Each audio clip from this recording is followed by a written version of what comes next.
Hi everyone, welcome to all of you.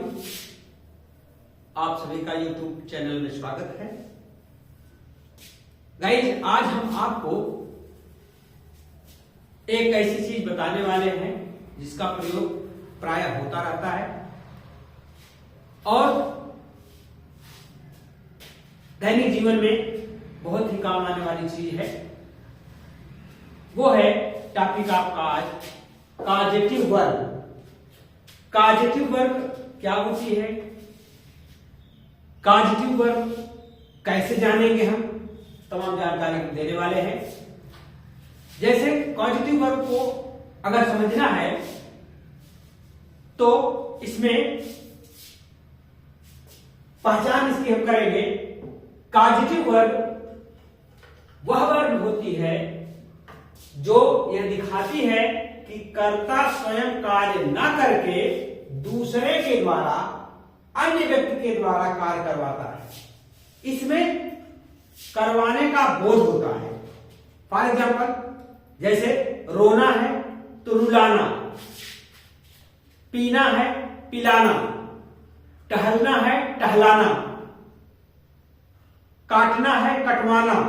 तो ये तमाम सारी चीजें कॉजेटिव वर्ब की वजह से उसको हम अनुवाद कर पाते हैं। आते हैं आपके नियम पर कि कॉजेटिव क्रिया इसमें करवाना का बोध होता है। निम्नलिखित क्रियाएं कॉजेटिव वर्ब कहलाती हैं। एक बात ध्यान देने योग्य है कि यह सभी टेंस में यूज की जाती है। जो 12 टेंस है सब में इसका प्रयोग किया जा सकता है। अगर इंडेफिनिट है तो इंडेफिनिट में, कॉन्टिन्यूअस में है तो कॉन्टिन्यूअस में, जिसमें भी रहेगा यानी उसके रूल को हम फॉलो करेंगे। एक चीज और इसमें स्पष्ट होती है कि इसमें इन्फिनिटिव टू का प्रयोग नहीं होता है और होता भी है। यह बात बहुत ही स्पष्ट नहीं हो पाती है, तो आज इस कंसेप्ट को भी हम क्लियर करेंगे आपके सामने। तो आते हैं पहली कॉजेटिव वर्ब जो कहलाती है, वो कहते हैं इसको मेक। ये 5 होती हैं, मेक, गेट, हैव, लेट और हेल्प। मैंने एक फार्मूला भी लिख दिया है किनारे पर, आप देख सकते हैं यहां पर कि एक्टिव में यूज टू हम कहां करेंगे, एक्टिव में करेंगे इसमें मेक के साथ, पैसिव में करेंगे, एक्टिव में नहीं करेंगे। यहां गेट वाले यूज में एक्टिव में होगा, पैसिव में नहीं होगा। फिर हैव वाले यूज में एक्टिव में होगा ना पैसिव में होगा, दोनों में नहीं होगा। लेट में एक्टिव पैसिव दोनों में टू का प्रयोग नहीं होगा। और हेल्प में एक्टिव में होगा और पैसिव में होगा। मीनिंग टू से मेक और हेल्प ये दो पॉजिटिव क्रियाएं हैं जिसमें हम टू का प्रयोग करेंगे। बाकी अन्य में मैं बताया, जैसे लिख दिया हूं, इसको आप लोग देख लीजिए। जैसे फॉर एग्जाम्पल आइए, मेक, इसका प्रयोग बलपूर्वक मजबूर करके कार्य करवाने के लिए किया जाता है। इसके साथ टू का प्रयोग नहीं होता है, परंतु पैसिव वॉइस में टू का प्रयोग होता है। ये मैंने लिख दिया है, पैसिव वॉइस में टू का प्रयोग होगा और एक्टिव में नहीं होगा। मेक का प्रयोग। अब एग्जाम्पल हम देखते हैं, इसको सॉल्व करते हैं। उसने मुझे दौड़ाया, पास्ट इंडेफिनिट है, अब दौड़ाता है होता तो जैसे क्रिया में एस लग जाता, ये पास्ट में हो गया है, तो ही मेड मी रन। ये आपने इसको अनुवाद किया। अब यह एक्टिव वॉइस में है, इसमें हमने टू का प्रयोग नहीं किया। आपका फार्मूला भी लग रहा है कि एक्टिव में टू का प्रयोग नहीं होगा, लेकिन पैसिव में इसका टू का प्रयोग होगा। इसका हो जाएगा पैसिव, आई वाज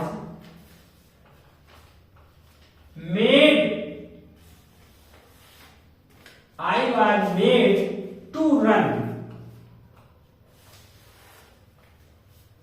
बाय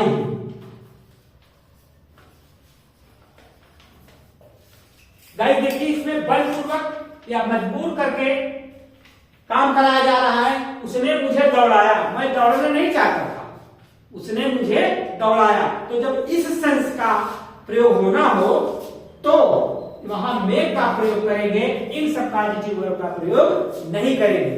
जबकि इन सब का प्रयोग करने से, करना है तो करवाना हो जाता है, करवाने का बोझ होता है। लेकिन कुछ स्पेसिफिक परिस्थितियां होती हैं, कुछ विशेष परिस्थितियां होती हैं जिनमें हम इनका अलग अलग प्रयोग करना चाहते हैं और करना भी चाहिए। तो दूसरा जो है गेट का प्रयोग है। इसका प्रयोग प्रार्थना करके, प्रेरित करके अथवा पैसे देकर काम करवाना होता है तो उसमें गेट का प्रयोग करते हैं। प्रार्थना करके मतलब पत्र लिखवाना है, भैया मेरा पत्र लिख दो, काम करवाना है, पैसे देकर मेरा ये काम कर दो, वो काम कर दो, करवाने की सूची में।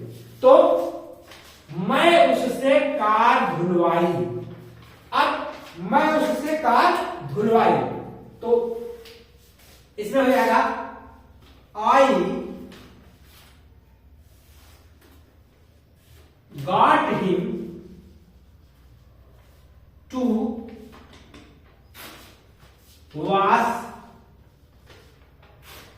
The car. गाइस यहां देखिए, इसमें एक्टिव में टू का प्रयोग हो रहा है। I got him to wash the car. यहां पर ध्यान दीजिए, इसमें काम पर ध्यान दिया जाता है, करने वाले पर नहीं, और इसमें क्रिया का थर्ड फॉर्म यूज हो जाता है। अब देखिए, इसमें जब इसका पैसिव करेंगे, हाँ पैसिव करने से पहले आपको ये देखना होगा कि जो फोकस रहेगा वो काम पर रहेगा, करने वाले पर नहीं। द कार वाज, जब इसका पैसिव अगर हम करेंगे, the car was got washed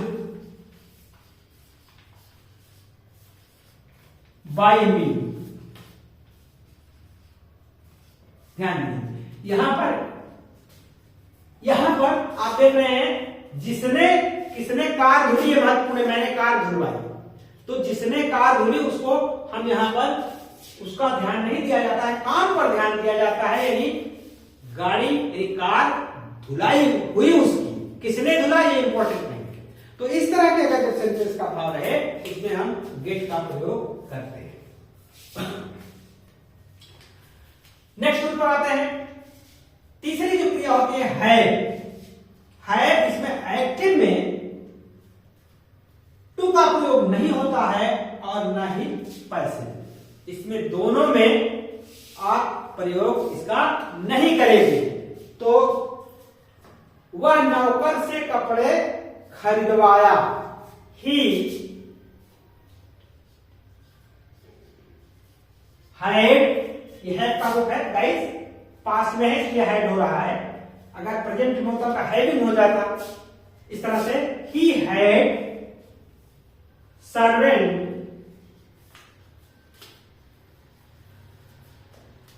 he had servant buy clothes, he had servant buy clothes। इसमें टू का प्रयोग नहीं होगा। उसी प्रकार से इसमें he had, पैसिव करेंगे अगर इसका हम तो नीचे लिख देते हैं, he had clothes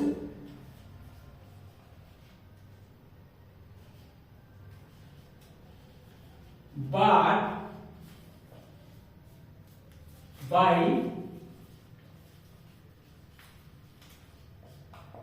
servant। Guys यहां पर देखिए, इसमें है का प्रयोग करेंगे, इसमें ना तो एक्टिव में और ना ही पैसिव में टू का प्रयोग होगा। बस सीधे बिना विदाउट टू यूज करके इसको एक्टिव और पैसिव में हम बना लेते हैं। नेक्स्ट जो है late,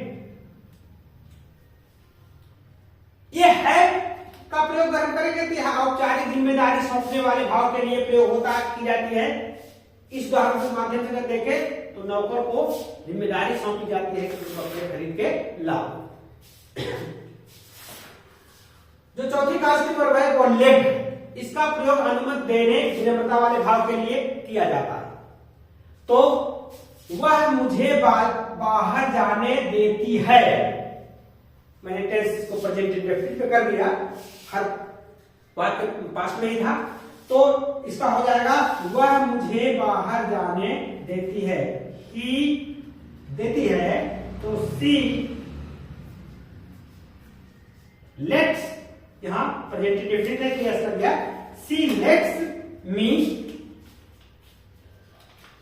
go out, see let's me go out. अब इसका जो हम अगर पैसिव करेंगे, इसमें भी ध्यान रहे, इसमें भी ना एक्टिव में टू लगेगा और ना पैसिव, दोनों में भी नहीं लगेगा। तो हो जाएगा इसका I am let go out by her, I am let go out by her, let past form हो गया यहां पर, लेट लेट लेट चलता है, तो इसमें लेट का प्रयोग करेंगे अनुमति देने और विनम्रता वाले भाव में इसका प्रयोग होगा। जो लास्ट आपकी पॉजिटिव वर्ब है वो है हेल्प, इसका प्रयोग सहायता लेने देने में प्रयोग किया जाता है, अर्थात जब कर्ता किसी के काम करने में मदद मांगता है तो वहां हेल्प की आवश्यकता होती है।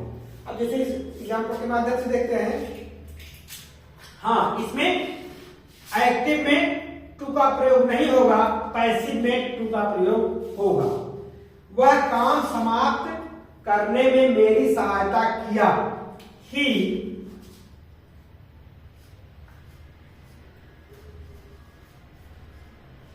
Helped me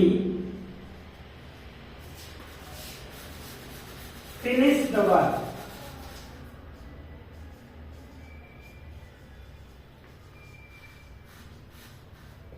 he helped me finish the work।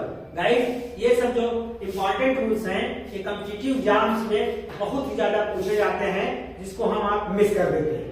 तो he helped me finish the work, उसने वह काम समाप्त करने में मेरी सहायता किया। अब इसका जब हम पैसिव बनाएंगे इसमें टू का प्रयोग हो जाएगा, पैसिव हो जाएगा आई was helped to finish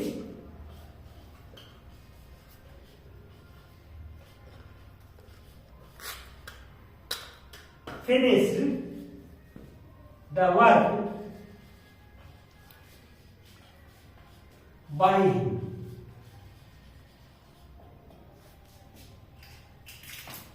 तो गाइस आशा करते हैं कि आपको कॉजेटिव वर्ब का कंसेप्ट क्लियर हो गया होगा। इसमें मेन चीज जो होती है, किसी काम को स्वयं करता ना करके दूसरे से करवाता है। तो फिर वही नए हम सब्सक्राइब कर लीजिए, शेयर करके लाइक करिए और बने रहिए हमारे साथ। Thanks for watching this video.